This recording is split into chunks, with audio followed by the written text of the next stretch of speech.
eu aqui novamente. Pessoal, nós vamos falar agora, aliás, dar continuidade, né, o nosso terceiro vídeo, que é falando sobre a democracia populista, né? Ainda estamos nesse passeio, estamos já quase finalizando o nosso passeio, tá? Nosso passeio aí que ele começou em 1945 e já estamos prestes para terminar esse nosso passeio, né, pelos governos, né, presidenciais, que termina aí em 64, tá?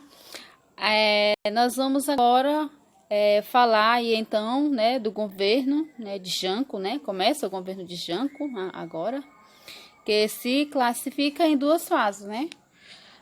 Nós temos a primeira fase, que se chama parlamentarismo, como vocês estão vendo aí no slide, né? A segunda fase, presidencialista, tá? A segunda fase é essa. Já dá pra gente perceber que o parlamentarismo não vai ter muito sucesso aí, né? Ou seja, o governo de Janco começa aí em 61, né? 1961. Ele deveria terminar em 64. Mas nesse curto período nós vamos ver aí, ver que vai acontecer assim uma viravolta nesse governo, né? Um governo muito, como é que eu posso dizer? Um governo muito mutuado, assim, né? Um pouco enrolado. Na fase parlamentarista, é importante lembrarmos uma coisa, né? Nessa fase, a crise econômica herdada do JK, né? Do plano de meta, ela continua, né? Ela continua ainda sem solução. Então, resolveram fazer aí uma coisinha chamada plebiscito, né? Me parece que foi em 63, né? Plebiscito. Para ocorrer no final do governo aí do governo de Janco, né? Então, ele é antecipado, né? Esse plebiscito, ele é antecipado, né? Nesse plebiscito também a vitória do presidencialismo, né? Ou seja, a população brasileira diz, né?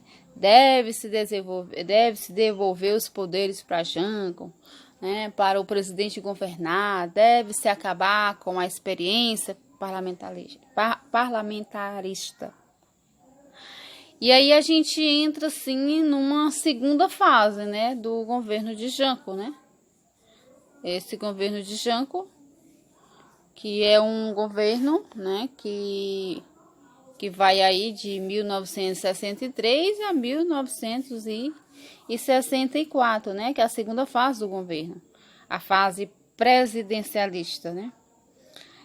Nessa fase presidencialista, Janco, né, ele acredita que vai governar, por isso ele faz um plano, né? Um plano chamado trienal. Só que isso não acontece, né? Ele não governa por 3 anos, né? Da forma como estava previsto. O plano trienal acaba não dando certo. Por quê? Simplesmente porque ele precisava de recursos, né? Naquela época ele precisava de recursos, né? E os Estados Unidos e o FMI, eles negaram a dar recurso para esse governo, né? Para aplicar esse plano, para desenvolver, né? O plano no Brasil. Por esse motivo, Janco passa a fazer assim as mudanças, né?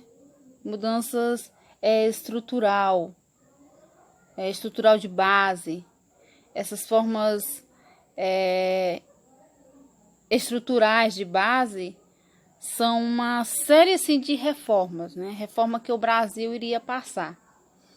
E que garantia, né? Segundo ele, garantia de qualquer modo o desenvolvimento do país. Agora, dentro dessas reformas de base, estava previsto também uma série de reformas de caráter social. E o mais importante de tudo isso era a reforma agrária, né? Reforma mais polêmica, lembra? Do governo do JK? De todas elas, né? É a mais polêmica. E que era, na realidade, o sustentáculo. Se a reforma agrária não ocorresse, não desse certo, as reformas também de base, elas não ocorreriam. Era como se, entre aspas, uma tivesse aí dependendo da outra. A parte dessa proposta de fazer essa tal reforma de base, o grupo conservador, o PSD, a UDN, né, e os militares, eles ficaram... Só um momento aqui. Tá falhando aqui.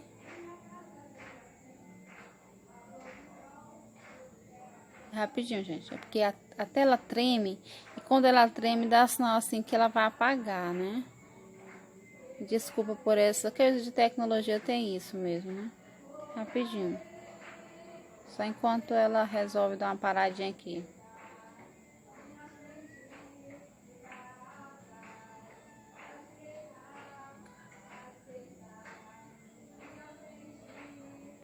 Pronto, parece que vai dar certo agora. Só voltando, a partir dessa proposta de fazer essa reforma, a reforma de base, o grupo conservador, como eu falei, os militares, a UDN, o PSD, eles ficaram assim em um alvoroço, né? Um alvoroço imenso. E acuso, na verdade, Janco, né, de ser comunista, de estar implantando o regime socialista, né, no Brasil, como se, na verdade, eles pensavam assim que a reforma agrária, na verdade, esse é um ponto de vista meu, né, nada concluso, mas eu creio que eles pensavam que a reforma agrária fosse um regime socialista, né, e que na verdade não é, né. Se a gente for estudar, a gente percebe que é um projeto capitalista, né? E não um regime socialista, né? Então, assim, para tentar que o Congresso Nacional aprove as reformas de base, o Janco começa a desenvolver assim uma política movimentada, uma política de mobilização, de concentração das massas. Ou seja, explicando melhor, ele vai fazer uma série de comícios. Pronto, né? Comício onde a gente consegue acolher muita gente, né? Uma série de comícios aí pelo Brasil, onde o povo brasileiro vai dizer, nesse momento, se é a favor ou contra essas reformas de base. Assim, o primeiro comício que a gente sabe aí pelos livros de história foi o comício na Central do Brasil, né? Em 13 de março aí de 64. Ou seja, aí a gente percebe que já estamos chegando no finalzinho desse período e que está muito próximo do golpe. Muito próximo mesmo, né? Muito próximo. 13 de março de 64, eles fazem assim um comício, né? E o lema desse comício, olha aí o lema, gente. A sexta-feira é 13. mas o azar é deles. Aí ocorre também nesse comício uma quantidade assim enorme de pessoas. Jango e todas suas forças progressistas, né? Fico muito animado. Poxa, o povo tá aqui, o povo tá acolhendo, o povo tá aceitando, o povo tá ao nosso favor. Ficaram todo animado, né, com essa quantidade de gente. Jango já decreta naquele dia, naquele início mesmo ali, a reforma agrária. Lá durante o comício, né? Aí o grupo do outro lado estão bastante preocupados, né? Por que preocupados? Porque eles percebem que talvez isso não dê certo, né?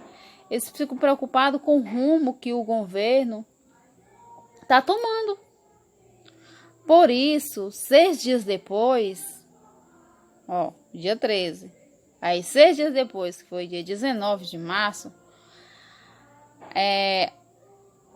acontece em São Paulo a Marcha das Margaridas. Vocês já ouviram falar, né, na Marcha das Margaridas? Geralmente é muito colocado isso sim pelos sindicalistas, né? A Marcha das Margaridas, né, por um Deus da liberdade. Essa era, digamos, o lema, né? Desculpa. O que essa marcha ela buscava, né? O que é que essa marcha da liberdade buscava, né? Na verdade, ela é uma espécie de comício, né? Explicando melhor, é organizado, né? Pelos direitos, né? Grupos, né? Contrário. Na verdade, é organizado pela direita, né? Só retomando e esclarecendo e corrigindo, né? Tomado pela direita, né? Grupos contrários à reforma, né? De base, justamente para dar um sinal para quem? Um sinal claro, né? De Jango, que havia para Jango, porque havia uma parte da sociedade brasileira que não estava contente com os rumos, né, que o governo estava dando. Então, era uma forma de sinal para ele, né, para o governo. E em 1º de abril de 64, começa a se mobilizar tropas de Minas Gerais rumo em direção ao Rio de Janeiro, com um simples objetivo, gente, com um objetivo de prender quem? O governo atual, né, Jango. Militares e em seguida as tropas também do outro lado, né, militares chegam, né?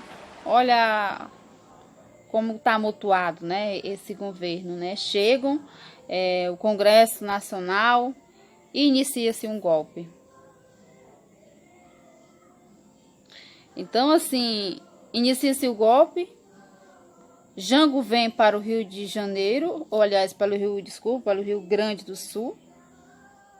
Foge junto com Brizola. Olha a confusão, gente. Dá até pra gente estar, assim, com o nosso pensamento, assim, numa forma alinhada, a gente já consegue, na nossa mente, ver essa movimentação de todo esse povo, né? Então, foge junto com Brizola. Os norte-americanos estão preocupados com isso, com o que está acontecendo também, com o golpe militar no Brasil, porque ele, na cabeça dele, achava que poderia haver uma resistência por parte de toda a sociedade, né? Os americanos organizam a operação. Essa operação é a Operação Bloody. Eu não sei se o nome é Gen ou é Sun, alguma coisa assim, né? Mas eles organizam essa operação, onde um grupo de navio vai se deslocar do Brasil, da Marinha, né, norte-americana, para dar suporte, né, para os golpistas, né? O que acontece, gente? Acontece é que no meio do caminho de tudo isso, recebe-se uma notícia. Os navios que não eram, né, necessário. Os militares dizem, né? Ah, foi muito fácil. Foi muito fácil dar o golpe. Caiu como um castelo de cartas. E assim se encerra, né? Com esse governo assim muito tumultuado, muito assim contra partida. Encerra-se aí a curta experiência, né, da nossa democratização paulista, né? E são assuntos assim que, se você for buscar, você ainda encontra mais detalhes, mas é interessante vocês saberem de tudo isso e buscar também outras fontes, né? Outras fontes para que vocês possam se aprofundar mais ainda sobre o nosso Brasil, sobre a história do nosso Brasil, né? E o assunto da democracia, né, populista é um assunto muito bacana, tá? Agradeço a vocês. Estamos encerrando aí o nosso terceiro slide, tá?